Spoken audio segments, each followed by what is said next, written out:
What's up, motherfuckers? I'm on the road to Scottsdale, Arizona. I don't know why people feel the need to differentiate Scottsdale from Phoenix. Scottsdale is a suburb of Phoenix. People tell me, oh, I'm in Scottsdale. You gotta come to Scottsdale. It's Phoenix, man. I'm from Sacramento, California. I don't tell people I actually grew up in Citrus Heights. There's no point. But I'm going out to film with Cassidy Campbell. We got some shit planned. I guess he wants to do a video where we go like, oh, you're that guy. No, I recognize you from that place. And then the place is a real embarrassing thing. I wrote a couple. I got a penis enlargement free information seminar, a Selena Gomez concert, a circle jerk, some other one I forgot, and then on the back burner I got a seance where some dudes are trying to summon back to life Hitler and Mahatma Gandhi.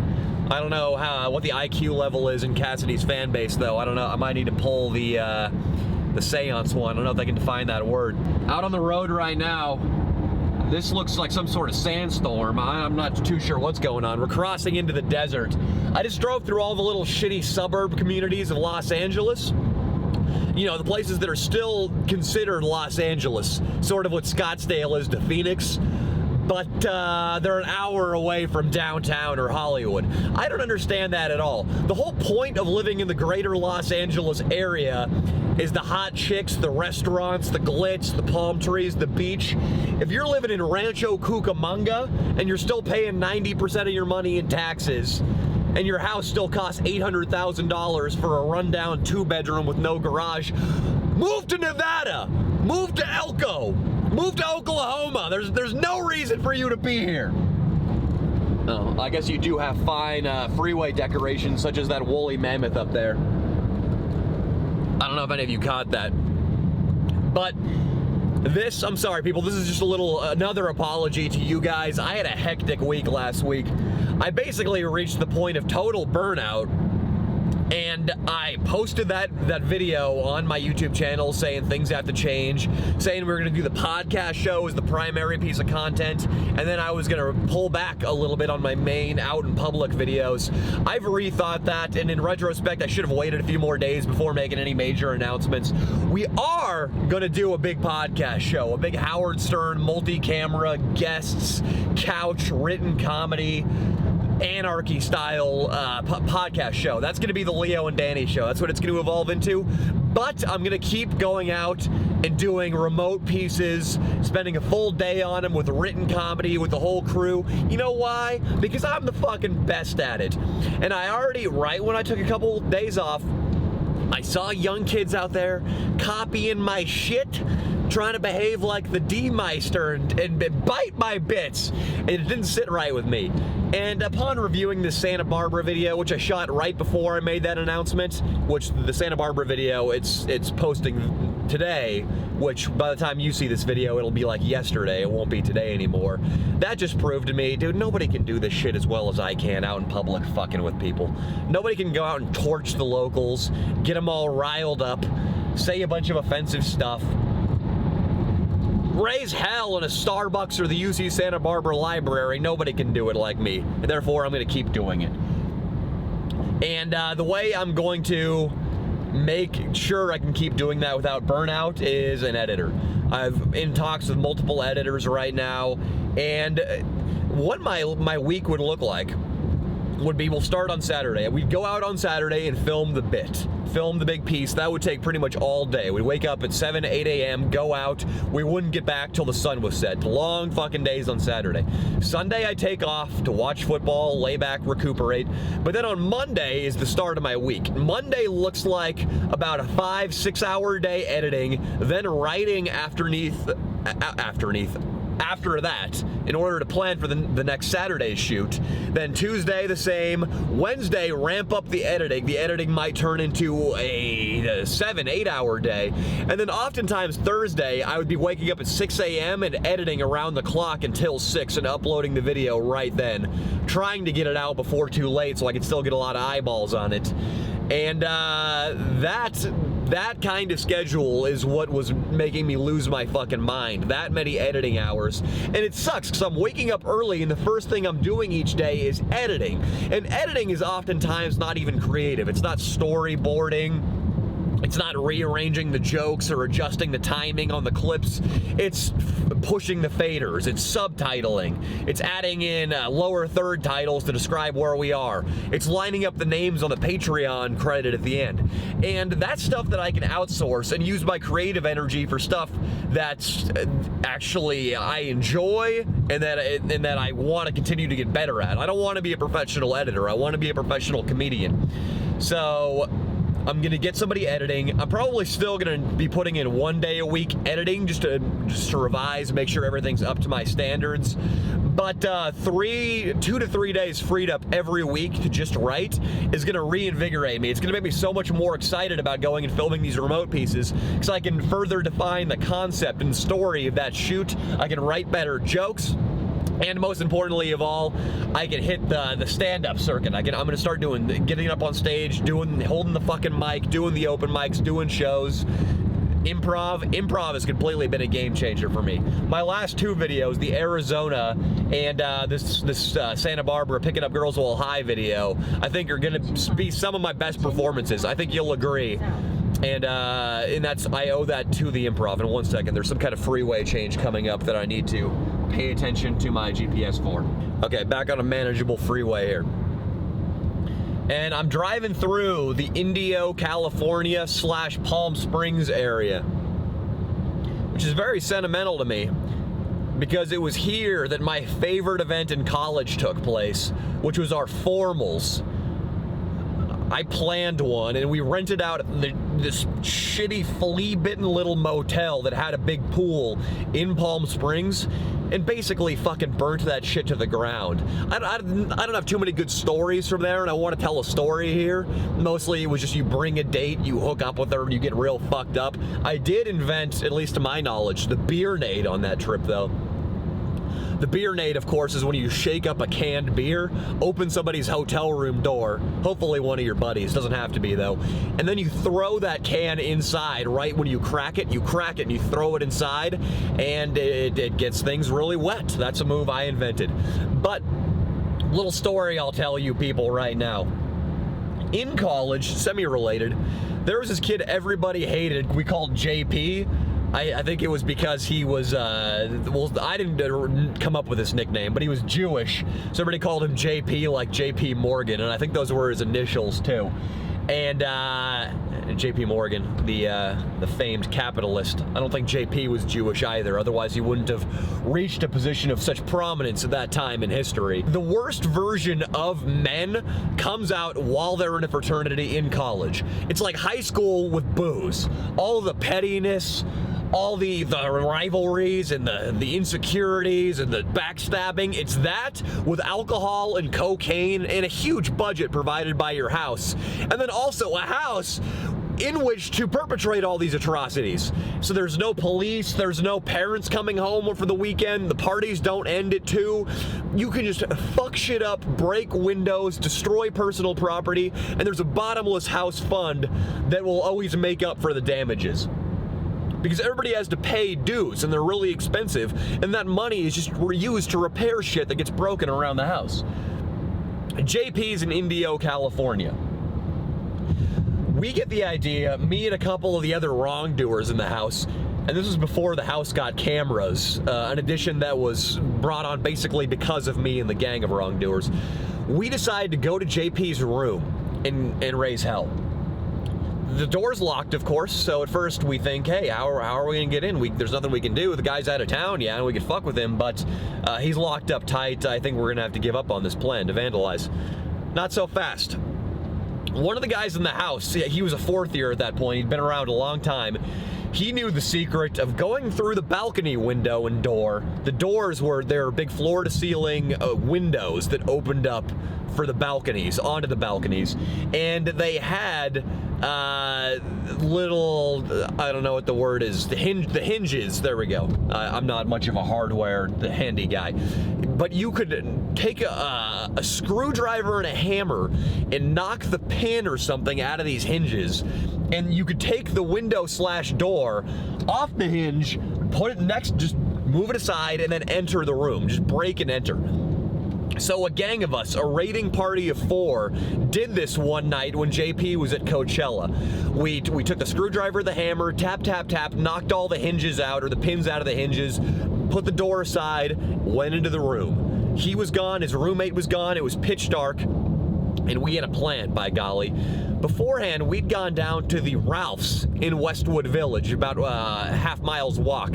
We'd gotten a bunch of frozen meats. We had all those frozen meats, and then somebody produced a knife. We started just stabbing the mattress, just stab, stab, stab, stab, fucking slitting holes in it. The idea was we were gonna create all these secret pockets with in which to stow the meats. So we put in a bunch of frozen sausages. Some of it wasn't even frozen. I think there were just a couple big fleshy cuts of steak that we put away in his mattress. And then once we hid all the meat in there, we started whipping out cocks, just peeing. We opened up his little mini fridge and just started peeing in orange juices, in vodka, in whatever we could find stowed that he would eventually drink, just urinating in it. Some people just whipped out cock and pissed all over the couch, on the floor, on his pillowcases. We did him on all fronts. It was a complete job. Sorry, I'm navigating through some narrow mountain pass here. This is what it looks like on the way to Cassidy Campbell's. On the way to go do some comedy in Scottsdale, Arizona. So we completely decimate this guy's bed, his bedroom. He comes back, and I don't know what did it. I think the mattress, unsurprisingly, started smelling a bit after, we'll say, week 2.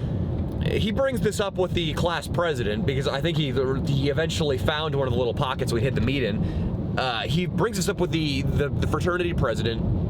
And the fraternity president starts going individually to our gang of wrongdoers one by one and questioning us. He pulls me aside one Thursday night when I'm shit-faced and brings me into his room and sits me down and questions me. And the guy was a nice guy, but he was kind of a pushover. And I learned, this is a rule, I've used this with the police. When we're filming videos, I've used this. I learned this rule of getting out of trouble from one of the OG troublemakers in the house. Deny, deny, deny. Especially before the age of cameras, and even when we got the fraternity cameras installed. But even when they had cameras, it's always better to deny than to confess.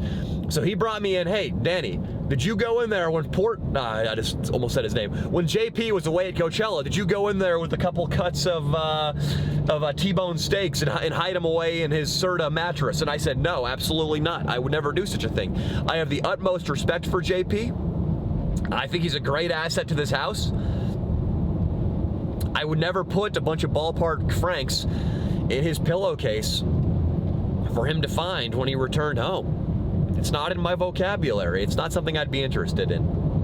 And he said, Danny, you seem like the kind of guy who would in fact do that. But I don't believe you're a good enough actor to be telling me this information right now as convincingly as you are. So I believe you. I'm gonna let you off. And from then on, there was no punishment for that. Times eventually changed around our fraternity.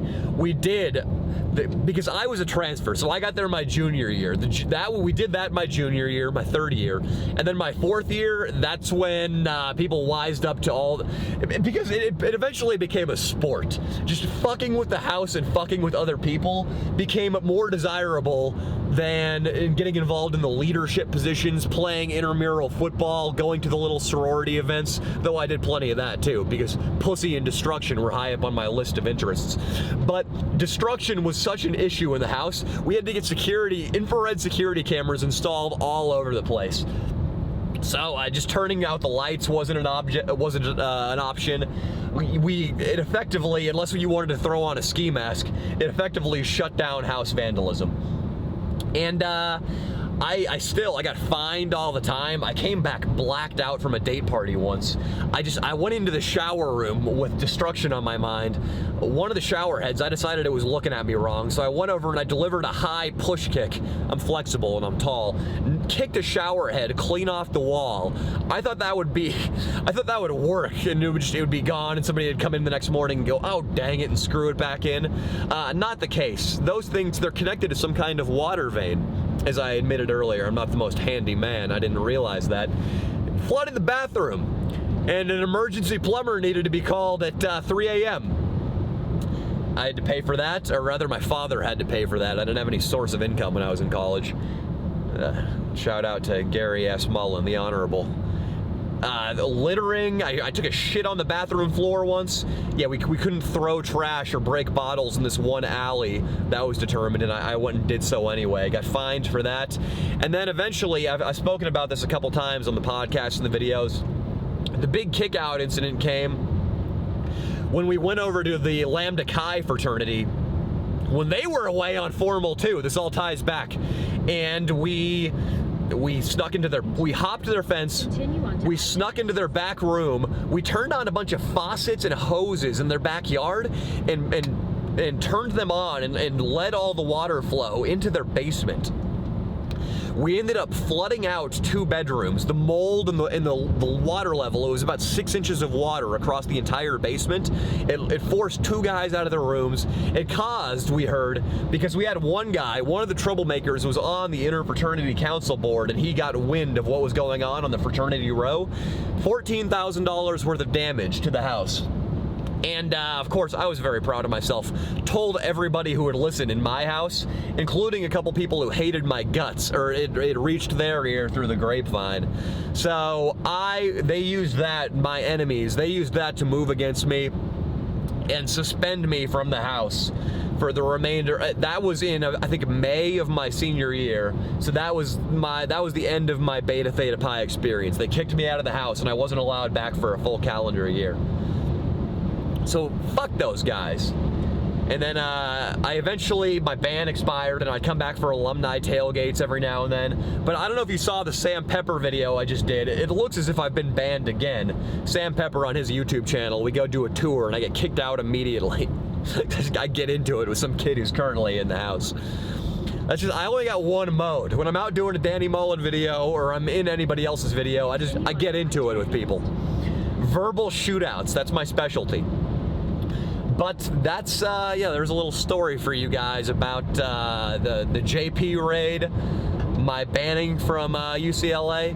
But driving through this desert area right here, that's the fondest memory of my UCLA experience, was going out on date parties with girls to these Palm Springs resorts, like the little shitty one we went to, where I invented the beer-nade.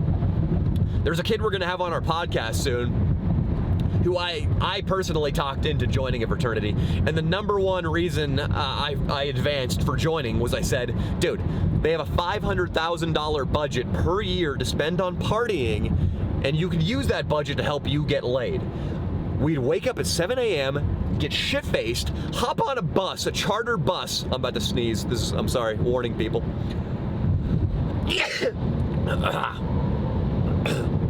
Hop on a bus to Palm Springs, keep the party going all day, go up, have sex with your probably hot date, because they're college girls. And college girls were all hot. I had 2 hot sorority girls, and 2 of them were my girlfriends, and then 1 swimmer girl with the best body you've ever seen. She squatted, deadlifted. I like that. I like a girl when she looks like indistinguishable from a man. That turns me on. Those are my 3 dates throughout my fraternity formals. And you go and you get your penis touched, and you have a great time, and you get fucked up, and that's the most compelling advertisement for fraternities that I can think of. And so they should hire me as a spokesman. Fuck all it's all about brotherhood, and it's all about intramural sports, and we stick together to get our collective GPAs up, and we can really lean on each other. And we have a test bank, so you can look back on other old tests, and really it'll get you ahead in the scholastic department. Fuck all that. It's about going to Palm Springs and getting laid. That's what it's about.